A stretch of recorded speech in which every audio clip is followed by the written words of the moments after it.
चला तर मंडळी, फक्त दुधामध्ये साहित्य मिसळून मस्त थंडगार रॉयल रिच पदार्थ करूया। 1 कप गार दुधामध्ये मिल्क पावडर, पिठी साखर, कॉर्नफ्लोअर घालून मिक्स करायचं। कमी आचेवर 1 उकळी येईपर्यंत शिजवायचं, सतत मिक्स करत राहायचं। उकळी आल्यानंतर मिनिटभर शिजवून हे संपूर्ण गार करायचं। सुकामेवा हलकासा भाजून घ्यायचा। खवा सुद्धा तांबूस रंगावर कमी आचेवर भाजून गार करायचा। एका बोलमध्ये थंडगार वितळलेली व्हिपिंग क्रीम घेतली। 2 स्पीडवर फक्त डबल व्हॉल्यूम होईपर्यंत बीट करायची। त्यानंतर कंडेन्स मिल्क घालायचं। तयार केलेलं दुधाचं मिश्रण गार झाल्यानंतर गाळून घालायचं। गार झालेला खवा आणि सुकामेवा घालायचा। केशरचं दूध घालायचं, एकजीव करायचं। फक्त अर्धा मिनिट बीटरने एकसारखं मिक्स करून घ्यायचं। एअरटाईट कंटेनरमध्ये राजभोग आईस्क्रीम डीप फ्रीजला 10 ते 12 तास सेट करायची।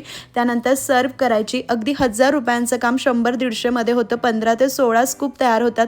अजिबात आईस क्रिस्टल्स तयार होत नाही। मस्त क्रीमी आणि मस्तच लागतो फ्लेवर। सविस्तर प्रमाणाने टिप्ससह डिटेल रेसिपी आपल्या चॅनलवर आहे। टायटलमधल्या त्रिकोणावर क्लिक करून जरूर पहा आणि बनवा।